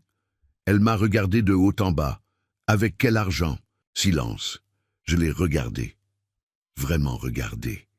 J'ai vu cette femme qui avait passé 3 ans à me traiter comme une ordure, à m'humilier, à m'éloigner de mon propre fils. et je n'ai rien ressenti. Ni colère, ni rancœur. Juste un vide froid, là où avant il y avait l'espoir qu'elle changerait. 900 000 €, ai-je dit, ma voix sortant si calme que même moi j'ai été surpris. Indemnisation judiciaire concernant la société dont ma défunte épouse était associée. Le procès a duré 20 ans. Nous avons gagné. L'argent est tombé sur mon compte il y a 2 semaines. La mâchoire de Mélanie est tombée. Julien est devenu blanc. Pas ce blanc de surprise. Ce blanc de quelqu'un qui vient de comprendre qu'il a commis la plus grande erreur de sa vie. Papa. Il a essayé de parler, mais sa voix a échoué. 2 semaines avant ta loterie, Julien. J'ai continué, implacable. J'ai reçu cette nouvelle et j'étais si heureux parce que je pourrais enfin t'aider. Je pourrais enfin venir vers mon fils et dire « On a réussi. Après 40 ans de lutte, on a réussi. L'argent de ta mère est enfin arrivé et je voulais le partager avec toi. » J'ai vu ses mains trembler. Je voulais investir dans ton avenir, dans notre avenir.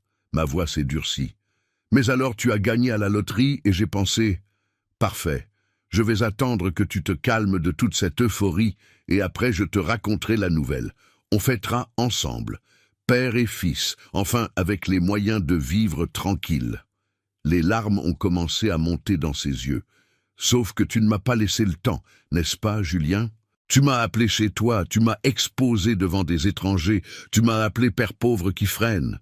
Tu m'as chassé parce que j'ai demandé de l'aide pour 700 € pour un réfrigérateur alors que tu venais de gagner 15 millions. Il tremblait maintenant. Vraiment tremblait, les mains serrant les accoudoirs du fauteuil. « Je ne savais pas, » a-t-il murmuré. « Bien sûr que tu ne savais pas. » Ma voix est sortie plus forte que prévu. J'ai respiré profondément. Je suis revenu à un ton calme. Tu ne savais pas parce que tu ne t'es jamais intéressé. Tu n'as jamais demandé comment j'allais. Tu n'as jamais voulu savoir ce qui se passait dans ma vie. Pour toi, j'ai toujours été juste le père. Cette obligation que tu portais, cette pierre dans la chaussure qui te rappelait d'où tu venais. Mélanie a essayé d'intervenir, sa voix sortant stridente. « Monsieur Henry, vous exagérez. Julien a toujours... » « Toujours quoi ?» J'ai tourné la tête vers elle si vite qu'elle a fait un petit bond dans sa chaise. Toujours m'a aimé, toujours m'a respecté, toujours m'a traité avec dignité. Dis-moi, Mélanie, à laquelle de tes fêtes ai-je été traité comme le père de ton mari? Au mariage, quand vous m'avez mis à la table 18 près de la cuisine? Ou au barbecue quand tu as dit que ma tarte maison était mignonne avec ce ton de mépris? Elle est devenue rouge, a ouvert la bouche pour répondre, mais aucun son n'est sorti. Monsieur Duchamp s'est de nouveau raclé la gorge. Peut-être serait-il préférable que je vous laisse un moment pour que la famille discute? Non, pas besoin, monsieur Duchamp. Je me suis levé du fauteuil, j'ai pris mon attaché-case. J'ai déjà terminé ma réunion. Les documents pour mon voyage en Europe sont prêts? Oui, monsieur Henry. 6 mois, billets en première classe, hôtel réservé, tout selon vos souhaits. Parfait. Europe, première classe, 6 mois. J'ai vu le choc se multiplier sur le visage de Julien. Il s'est levé d'un bond, renversant presque le fauteuil. « Papa, attends, je dois te parler. » Non, Julien, tu n'as pas besoin. Je l'ai regardé pour la dernière fois ce jour-là. Tu dois retirer tes 15 millions, acheter ta Porsche, ta maison à 4 millions, voyager à Dubaï, faire tout ce que tu as prévu pendant que j'étais assis sur le canapé, invisible et insignifiant. Papa, s'il te plaît. Sa voix était maintenant étranglée. Je suis désolé, je ne savais pas. Si tu savais quoi, Julien? Je me suis arrêté à la porte. Je me suis retourné. Si tu savais que j'avais de l'argent, alors là, j'aurais mérité du respect. Alors là, j'aurais été assez bien pour faire partie de ta vie. J'ai secoué la tête. Ça ne fait que prouver mon point. Ce que tu as perdu, ce n'est pas un père pauvre. Tu as perdu un père qui t'aimait inconditionnellement. Et contrairement au gain de la loterie, ça ne se récupère pas. Je suis sorti. J'ai entendu un bruit derrière moi, quelque chose qui tombait, un corps qui s'effondrait. J'ai entendu Mélanie crier « Julien, Julien, quelqu'un à l'aide !» Mais je ne suis pas retourné. J'ai entendu le bruit sourd d'un corps de 90 kilos heurtant le sol de marbre. J'ai entendu M. Duchamp appeler l'infirmerie de la banque. Je me suis arrêté dans le couloir, la main encore sur la poignée de la porte, le cœur battant rapidement. Pendant une seconde, juste une seconde, j'ai presque fait demi-tour, parce que je suis père. Et un père, aussi blessé soit-il, ressent encore ce pincement au cœur quand son fils tombe. Mais alors je me suis souvenu de ces mots, « Père pauvre qui me freine », et mes pieds ont continué à avancer. Il y avait un petit salon d'attente à côté, avec des canapés en cuir et une machine à café. Je me suis assis, je n'allais pas partir sans savoir s'il allait bien. Je ne suis pas inhumain, mais je n'allais pas non plus courir comme le chien qui reçoit des coups et revient quand même. 5 minutes plus tard, M. Duchamp est apparu. « Monsieur Henry, il se réveille, l'infirmière est avec lui, c'était un évanouissement émotionnel, rien de grave. » Il a hésité. Mais il vous demande, il supplie en fait. Il va assez bien pour continuer la procédure de retrait? Monsieur Duchamp a cligné des yeux, surpris par la froideur de ma question. Oui, mais peut-être serait-il préférable de reporter? Non. Je me suis levé. Il est venu retirer l'argent. Qu'il le retire. Je suis retourné dans le salon VIP. La scène était pathétique. Julien était assis par terre, adossé au mur, la cravate desserrée, les cheveux en bataille, le visage encore pâle. Un hématome se formait sur son front, là où il avait cogné en tombant. L'infirmière, une jeune femme en blouse blanche, vérifiait sa tension. Mélanie était accroupie à côté, les mains sur son visage, essayant de jouer l'épouse inquiète. Mais dans ses yeux, j'ai vu autre chose, du calcul. Elle était inquiète, oui, mais pas pour Julien, pour l'argent qu'il pourrait ou non réussir à retirer dans cet état. Quand Julien m'a vu à la porte, ses yeux se sont remplis de larmes. « Papa !» Sa voix est sortie faible, brisée. Je suis entré, je me suis assis dans le même fauteuil qu'avant. J'ai croisé les jambes, j'ai attendu. L'infirmière a terminé. La tension est normale maintenant. C'était vraiment un choc émotionnel. Vous devez rester calme, respirer profondément, boire de l'eau. Elle lui a tendu un verre. Julien l'a pris avec des mains tremblantes. Il a bu par petites gorgées. « Je vais vous laisser discuter », a dit l'infirmière discrètement, sortant et fermant la porte. Monsieur Duchamp est resté, mais s'est positionné dans un coin discret, faisant semblant de s'occuper de papier. Le silence dans la salle était dense, lourd. C'est Julien qui l'a brisé, sa voix sortant rauque. « Papa, je n'ai pas de mots. » « Alors ne parle pas. » Ma voix était calme, glaciale. « Signe les papiers, prends ton argent et va vivre ta vie de millionnaire. » Non. Il a essayé de se lever, mais ses jambes étaient encore faibles. Il est resté à genoux. « Non, papa, s'il te plaît, laisse-moi t'expliquer. » « T'expliquer quoi, Julien ?» Je l'ai regardé dans les yeux. « Explique comment tu m'as appelé Boulet. Explique comment tu m'as chassé de chez toi parce que j'ai demandé 700 €. Explique comment tu es resté assis dans ton appartement à manger des sushis à 280 € pendant que j'étais invisible sur le canapé. Vas-y, explique. » Il a baissé la tête. Les larmes ont coulé sur le sol de marbre. J'ai été une ordure. Je sais, je n'ai pas d'excuses. Tu as raison. Tu n'as pas d'excuses. J'ai respiré profondément. Tu sais ce qui fait le plus mal, fiston? Ce n'est même pas le manque de respect, c'est de savoir que tu es seulement désolé parce que tu as découvert que j'ai de l'argent. Si j'étais entré ici pauvre, vraiment pauvre, mendiant l'aumône comme Mélanie l'a suggéré, tu m'aurais chassé encore une fois. Non, ce n'est pas vrai. Il a levé la tête, désespéré. Je me sentais déjà mal depuis dimanche. Je n'arrivais pas à dormir, je n'arrivais pas à manger correctement. Mélanie l'a remarqué. Elle m'a demandé ce qui n'allait pas, et j'ai dit que je t'avais maltraité. Ah oui? J'ai regardé Mélanie. Et qu'a dit ta femme quand tu lui as raconté ça? Mélanie est devenue rouge, a détourné le regard. Julien aussi. Parle, Julien, qu'est-ce qu'elle a dit? Silence. Elle a dit que tu avais bien fait, n'est-ce pas? Ce n'était pas une question, c'était une affirmation.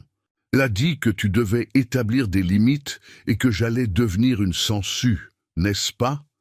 Mélanie a explosé. Écoutez, monsieur Henry, je ne savais pas que vous aviez de l'argent. Si j'avais su... Voilà. J'ai frappé ma main sur l'accoudoir du fauteuil avec tant de force que tout le monde a sursauté. C'est ça le problème. Si j'avais su que vous aviez de l'argent, c'est tout ce qui compte pour vous deux. L'argent, pas le caractère, pas l'histoire, pas l'amour, juste l'argent. Je me suis levé du fauteuil, j'ai pris mon attaché-case. Papa, non! Julien a essayé de se lever à nouveau. Il y est arrivé cette fois. Il a titubé jusqu'à moi.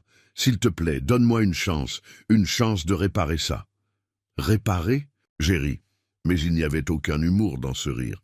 Julien, tu n'as pas cassé une assiette. Tu as brisé 42 ans. Comment on répare ça? Dis-moi. Je vais changer.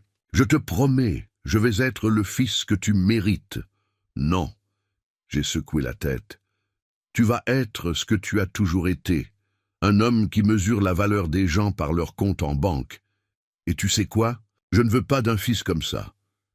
Son visage s'est décomposé, littéralement décomposé. Sa bouche a tremblé, ses yeux ont débordé. Tout son corps a commencé à être secoué par des sanglots. « Papa, je t'aime. Peut-être que tu m'aimes. » Ma voix était ferme maintenant, sans colère, sans douleur, juste définitive. Mais un amour qui n'apparaît que quand ça arrange. Un amour qui dépend d'un compte en banque, un amour qui vient après l'humiliation. Ce genre d'amour, je n'en ai plus besoin. J'ai regardé Monsieur Duchamp. « Monsieur, j'ai terminé tout ce dont j'avais besoin ici. Vous pouvez continuer avec le service de Monsieur Julien. » Je me suis tourné pour partir. « Papa, s'il te plaît !» Julien a crié, sa voix résonnant dans toute la salle. « Ne m'abandonne pas, j'ai besoin de toi. » Je me suis arrêté. Je me suis retourné et je l'ai regardé, cet homme de 42 ans, pleurant comme un enfant, désespéré, détruit. Et j'ai dit la phrase que j'avais répétée dans ma tête toute la nuit. « Julien, je ne t'ai pas abandonné. Tu m'as chassé. Il y a une différence. Et maintenant, tu vas devoir vivre avec ce choix. » J'ai fait une pause. « Tu as gagné 15 millions d'euros à la loterie. Félicitations. Achète ce que tu veux, voyage où tu veux, maison neuve, voiture importée, vêtements de marque, tout ce que tu as toujours voulu. » J'ai fait une autre pause. « Mais il y a une chose que tu ne pourras pas racheter. » Ma voix s'est adoucie malgré moi. « Le plus grand gain que tu aies jamais eu. Un père qui t'aimait inconditionnellement. Sans argent, sans intérêt, sans condition, juste de l'amour. Et ça, mon fils... » Ma voix s'est brisée légèrement. « Ça ne se rachète pas. Il n'y a pas de deuxième tirage. Il n'y a pas moyen de récupérer ça. » Les pleurs de Julien se sont transformés en un hurlement, un son de douleur si profond que même M. Duchamp a baissé les yeux mal à l'aise. Mais je n'ai pas cédé.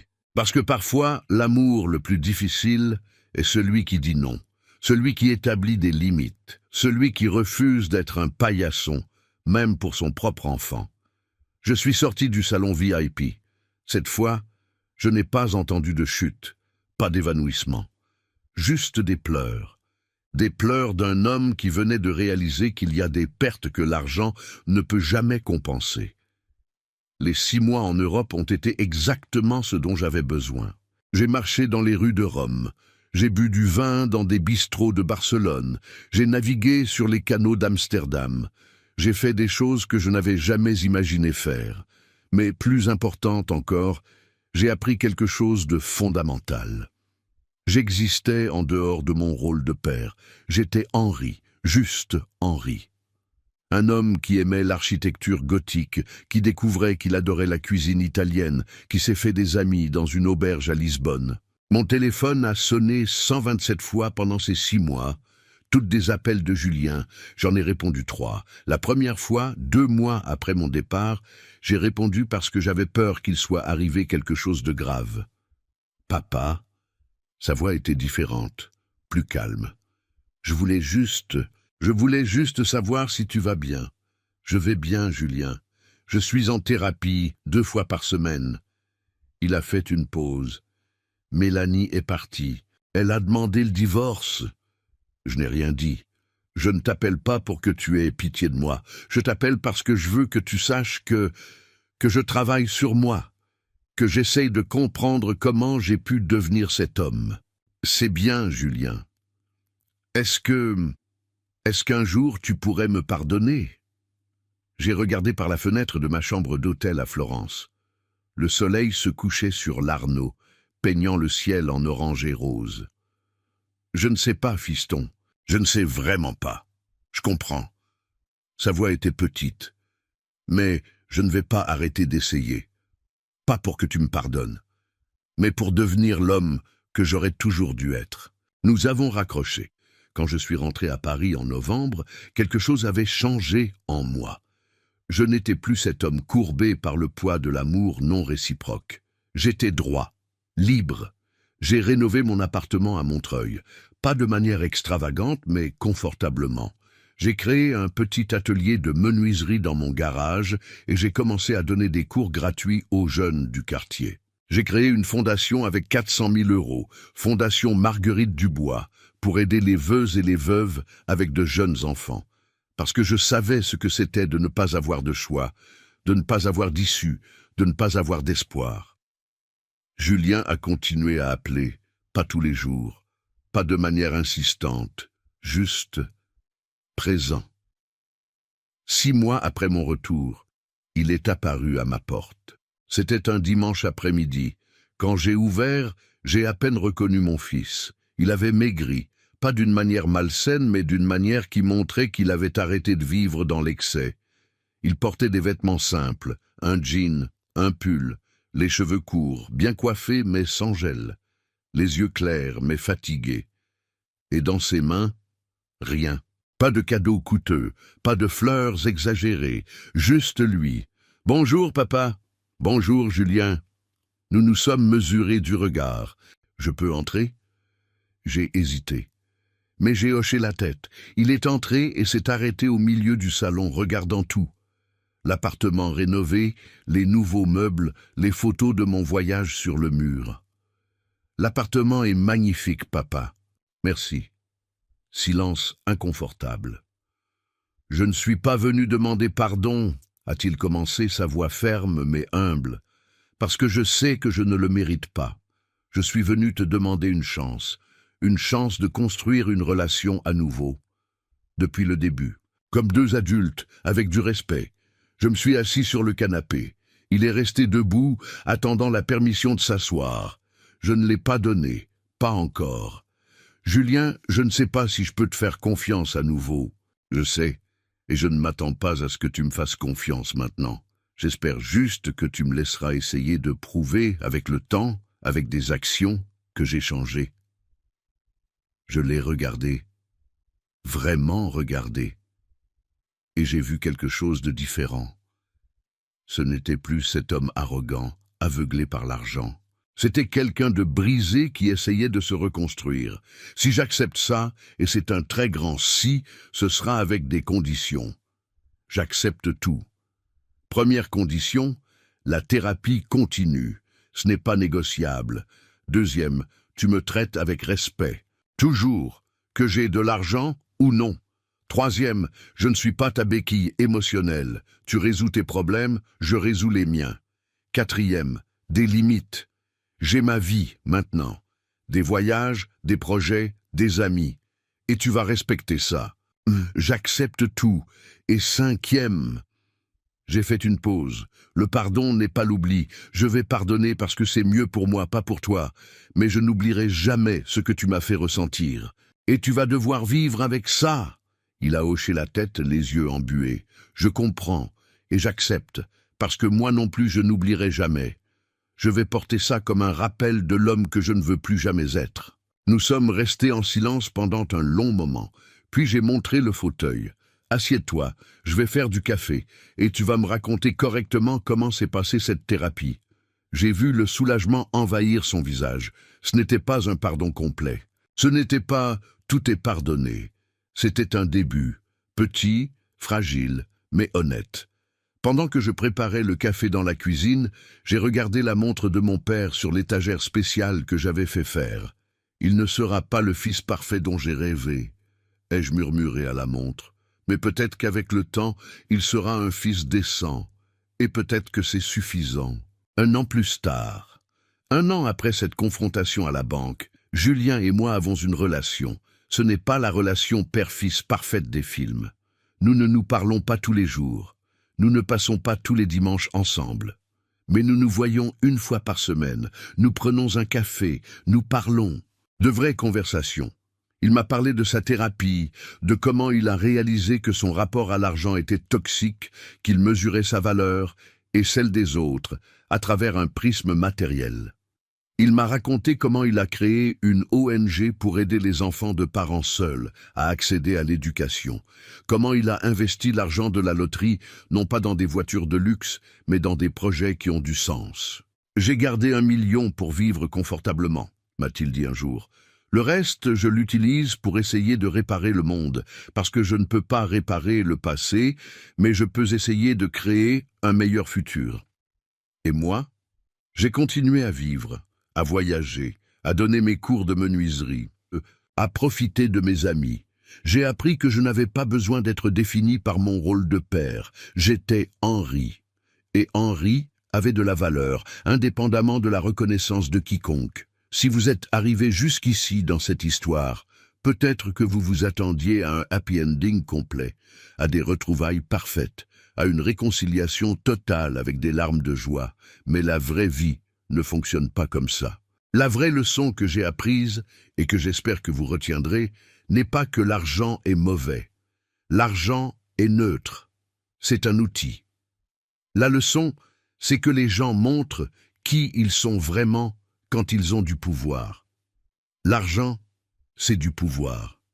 Et ce pouvoir révèle le caractère. Julien n'est pas devenu quelqu'un de mauvais à cause de l'argent. L'argent a simplement révélé ce qui était déjà là.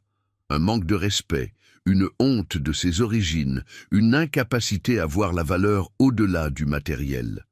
Mais voici l'autre leçon, tout aussi importante. Les gens peuvent changer.